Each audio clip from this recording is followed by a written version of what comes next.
Alright, mugwanga eri Uganda, Uganda bali kubunkeke kusinga abagizi ba Bobi General Muhoozi kanirugaba azemu na tweetinga era nata akaka.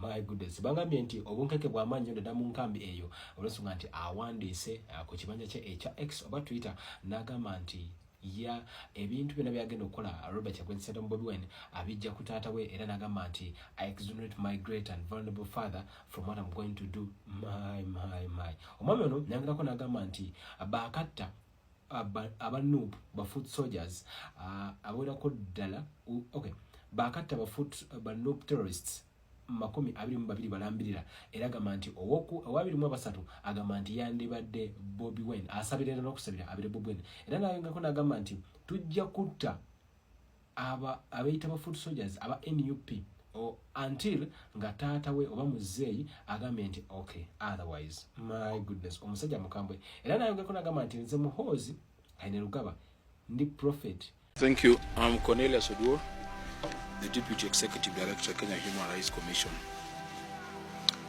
We take note of the regional complicity and we are calling out the African Union and the East African community. A shameful betrayal of the African Charter on democracy, elections and governance. To the African Union Commission, your January 17th statement congratulating Yoweri Museveni just premature. It is a profound betrayal of the African Charter on democracy, elections and governance. By endorsing a declared result of 71.61%, while the nation was plunged into a total digital blackout, and Robert Kangulani, Bobi Wine's family, remained under illegal house arrest, the EU has signaled that it values the survival of autocrats over the lives of African citizens. You have chosen to ignore the documented abduction of NUP leaders, the nomination of candidates, the torture of activists, and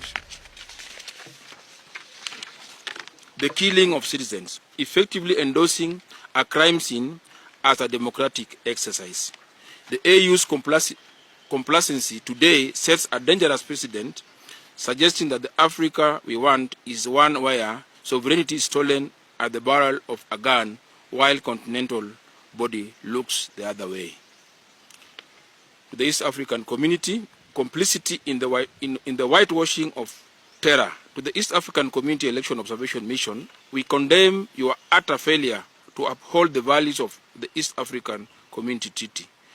Your preliminary findings are a sanitized whitewashing of a military occupation that bears no resemblance to the terror witnessed on the ground. By failing to report the brutal late-night raid and massacre in Butambala, the disappearance of local observers, and the blatant daylight ballot stuffing in locations like Mitiana, you have abandoned your mandate as a regional guardian of democracy. We demand an immediate retraction of your report.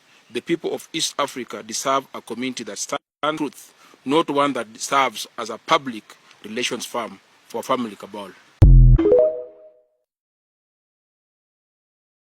Bannayuganda bannange, nze Kyagulanyi Ssentamu Robert abasinga bwemmanyi nga Bobi Wine. Era ng'olwaleero lwa mukaaga ennaku z'omwezi 17 mwezi gwa January mwaka 2026. Mbadde mu house arrest nze ne mukyala wange okuva ng'ennaku z'omwezi 15 lwe twalonda, naye ng'olunaku lwakyo ekiro twalumbiddwa abasirikale nga bali wamu n'abantu bangi abatategerekeka kubanga tebabadde mu byamaje, babadde mu ngoye za bulijjo, era ne bafuna amadaala ne balinnya ku kikomera kyaffe ne basalako amasannyalaze ne basalako ne kamera zaffe zonna. Ebyo nga bigenda maaso bande bayambibwako ennyonyi ey'ekika kya namunkanga helicopter ng'erina ekitaala kyekibamulisiza byonna bye bakola. Mu bulumbaganyo obwo nasobodde okweyisa obukodyo ne neemulula ne ntoloka mu maka gange, naye era nga kimanyi nti ne kati bali mu kunnoonya, naye ne bwaba nkutte oba ne bakola kyonna kye baagala, njagala okwogera bino ebigambo eri mmwe bannayuganda bannange. Okusookera ddala tugaana tuwakanya byonna mwami byabakama n'akakiiko ke ak'ebyokulonda bye bali mu kulangirira kubanga bifu biri fake, tebirina ngeri gye bikwataganamu na byabadde mu polling station byalondeddwa tebina ngeri gye bifaanaganamu na biri ku declaration forms zetwajje mu bitundu ebisinga okwetoloola eggwanga. Bye basoma bifu tebalina bwe babijja bagezaako kubba kalulu ka bannayuganda oluvannyuma lw'okujjako internet, oluvannyuma lw'okukwata ne bawamba ba agenti baffe abasinga obungi, n'oluvannyuma lw'okupakira obululu ogezaako okubba naye ne bigaana ne basalawo kati bakyusize ddala results bo basome ebyabwe. Twagala okubiwakanya n'okubyesambajja era n'okukunga bannayuganda bonna babigaane kubanga si bituufu. Njagala n'okusitula eddoboozi eri bannamawulire abo abatadde essiira n'ogezaako okubuzaabuza obwongo bwa bannayuganda babateeke lubowa kumanya byabakama byali mu kusoma, naye nga ensi eri ku muliro, okwekalakaasa kujjudde eggwanga lyonna era bannansi bangi bakubiddwa amasasi abapoliisi n'abamagye. Okugeza ku lunaku lw'okulonda kwennyini ewa Honorable Mwanga Kivumbi, abapoliisi bakuba abantu 10 amasasi ne babatta mu nyumba ya Honorable Mwanga Kivumbi. E Mukono basse abantu 4, e Bwaise basse abantu 4, e Makindye basse abantu 3. Tukyalinze okumanya abantu bameka abatuufu abatiddwa oba abatuusiddwako e Busago, e Kayunga ne Luweero. Bino byonna babisirikiridde kubanga internet teriiko. Twagala okunga bannayuganda mwenna okuwakanya n'okusambajja bino byonna byabakama byagamba kubanga si kyemwaloze si ge mazima agavudde gye balondera. Twagala n'okubasaba okusigala nga mubiwakanya, muzimire ku magulu gammwe paka nga bakoze ekituufu.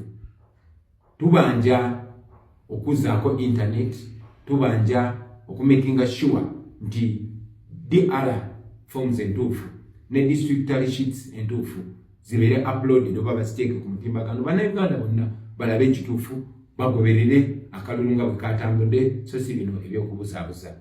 Tukyali bagumu, tubiwakanya era tubanja obuwanguzi bwaffe ku lwa Katonda n'ensi yaffe. Fellow Ugandans, my name is Kyagulanyi Sentamu Robert, also known as Bobi Wine. Today is Saturday, the 17th of January 2026, and the time is 9 a.m. in the morning. My wife and I have been under house arrest since the 15th of January when we had elections, and yesterday our house was raided by some police officers together with a number of other unknown individuals in plain clothes. They used ladders to climb over our fence. They cut off our electricity, they cut off our cameras, and they were being assisted by a helicopter that was hovering in the sky of our compound and providing them light as they were doing what they were doing. Amidst that raid, I was able to use my skills and escape my house. But I know they're looking for me. But even if they succeed and get me and do whatever, I want to say this to you, fellow Ugandans.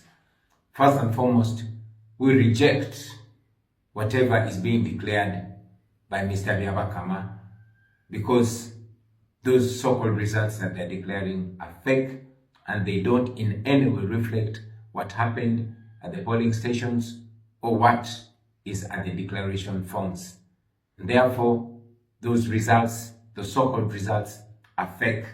After arresting almost all our agents, after ballot stuffing, and after shutting off the internet, the regime is trying to once again rig the elections. What happened in the polling station is a completely different story, and we demand that the internet be restored and the rightful declaration forms and tally sheets from the districts are uploaded on the internet so that the people of Uganda can see the rightful results in transparency. We also demand that they halt whatever declaration is going on until the internet is restored and until the people of Uganda can follow up on the results in transparency. We are glad that there are protests, and we encourage the people of Uganda to resist any rigging and resist any effort of subduing their voice. We also want to call upon the media which has deliberately ignored what is happening in the country. There are widespread protests across the country, and these widespread arrests and people are being killed. For example, in Butambala, at the house of Honorable Mwanga Chivumbi, 10 people were shot and killed in one house by the police. In Waise, 4 people have been shot dead. In Mukono, 4 people were shot dead. In Machinge, we have information that 3 people were shot dead. And in Kayonga and Luwero, we are yet to get the statistics of the people that have been killed and what exactly is happening. We want to firmly call upon the people of Uganda to reject these fake results that are being read at Ruboa by Mr. Yamakama and his electoral commission. And we want to call upon the people of Uganda to non-violently protest and reject any effort to subvert their voice and demand that the rightful results are announced. I thank you for God and my country.